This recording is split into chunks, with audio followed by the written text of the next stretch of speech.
नमस्कार जोहार साथियों, हम आप सबका छोट भाई अनुलाल बाबू।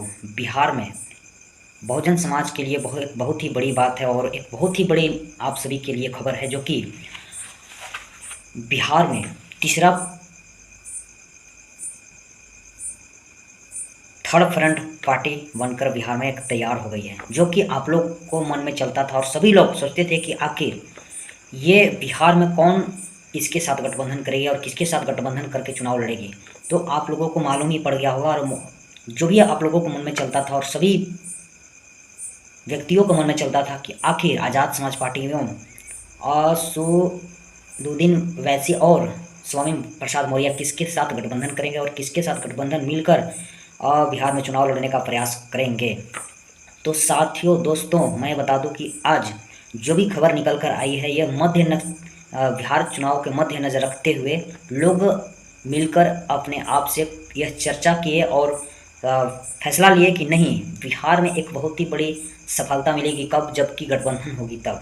दोस्तों, बता दूं कि जो भी आप लोगों को मन में चलता था और सभी व्यक्तियों को मन में, जो भी आज़ाद समाज पार्टी एवं AIMI के साथ और AJP के साथ जो भी लोगों को संपर्क रहा, जो भी लोग कोशिश में और प्रयास में रहे कि कब किसके साथ गठबंधन हो गया और कौन किसके साथ मिलकर चुनाव लड़ेंगे, दोस्तों आज वह बिल्कुल खुलासा हो चुका है और आप लोगों के बीच आ चुकी है। दोस्तों, मैं बता दूं कि बिहार में अब कौन किसके साथ गठबंधन बनाए, कौन कितनी सीट पर लड़ेंगे और कब चुनाव के ये घोषणा की गई और कब गठबंधन की घोषणा किया गया। दोस्तों, मैं बता दूं कि बिहार में जो भी गठबंधन हुआ, ये थर्ड फ्रंट पार्टी बिल्कुल बिहार में NDA और इंडिया गठबंधन के लिए एक नुकसानदायक भी हो सकता है। जो भी इंडिया गठबंधन और NDA गठबंधन में अलग अलग घटक दलों ने भाग लिए और गठबंधन की तैयारी किए, दोस्तों मैं बता दूं कि उसी के साथ लोगों को नज़रअंदाज किया गया। उसी तैयारियां में, उसी के विरोध में एक नई पार्टियां जो कि गठबंधन बनाई गई और उसे GTA पार्टी रखी गई है।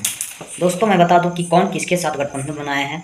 दोस्तों, मैं बता दूं कि बिहार में 3 पार्टी मिलकर एक गठबंधन का तैयारी किए हैं और आने वाले समय में अभी चुनाव के एक महीना बचे हुए हैं। एक महीना का अंदर जो व्यक्ति, जो पार्टी के दल नेता अगर समर्थक और समर्थन करते हैं तो और अलग तरीके से गठबंधन और मिलकर चुनाव लड़ा जा सकता है। दोस्तों, बता दूं कि पार्टी में चंद्रशेखर आज़ाद रावण का पार्टी, दूसरी AIMIM और AJP, जो कि तीनों पार्टी मिलकर, मैं नाम बता दूं कि आज़ाद समाज पार्टी के राष्ट्रीय अध्यक्ष चंद्रशेखर आज़ाद रावण और AIMIM के राष्ट्रीय अध्यक्ष असदुद्दीन वैसी, तीसरा AJP क्योंकि आम जनता पार्टी, इनका राष्ट्रीय अध्यक्ष स्वामी प्रसाद मौर्य, तीनों मिलकर एक गठबंधन का तैयारी किए हैं और गठबंधन का नाम GTA है, जो कि ग्रैंड डेमोक्रेटिक अलायंस। जो कि बिहार में इन तीनों ने जहाँ जहाँ मजबूती बनाए हैं, जहाँ जहाँ इन लोगों को मजबूती है, उस जगहों पे तीनों एक साथ मिलकर अच्छे खासा निर्णय लिए हैं। दोस्तों, मैं बता दूं कि एक कहावत है कि जितने बड़ा चादर है उतना ही पैर फैलाना चाहिए। बिल्कुल इन लोगों ने उतना ही पैर फैलाए हैं जितना इन लोगों के पास चादर है। जो भी गठबंधन बनाया है, इन लोगों को जहाँ जहाँ मजबूती है उसी के हिसाब से गठबंधन बनाया है और गठबंधन के हिसाब से लोग चुनाव लड़ेंगे और कितने कितने सीटों पर चुनाव लड़ेंगे, कितनी कितने सीटों पर चुनाव लड़ाई जाएगी, उस बातों को लेकर विचार करते हैं आप सभी के साथ। दोस्तों, आज़ाद समाज पार्टी के चुनाव चिन्ह केतली छाप है और ये चुनाव लड़ेंगे 32 सीट पे। दूसरी पार्टी AIMIM, इनका चुनाव चिन्ह ये पतंग छाप है, जो कि ये बिल्कुल लड़ेंगे चुनाव बिहार के 35 सीटों पे। और AJP आम जनता पार्टी का चुनाव चिन्ह आप लोगों को मालूम ही होगा। इन तीनों मिलकर ये 4 सीटों पर चुनाव लड़ेंगे और तीनों को जोड़िएगा तो 71 सीट हो रहा है। दोस्तों, 71 सीटों पर चुनाव लड़ा जा रहा है और अगर कहीं अदर पार्टी के लोग अगर आकर शामिल होते हैं तो बिहार में और सीट बढ़ाया जाएगा और इन सीटों पे जहाँ जहाँ कब्जा, जहाँ जहाँ मजबूती बनाई गई है, उस जगह पर लोग मजबूती से चुनाव लड़ेंगे और महागठबंधन और NDA को पसीना छुड़ाने का कार्य करेंगे।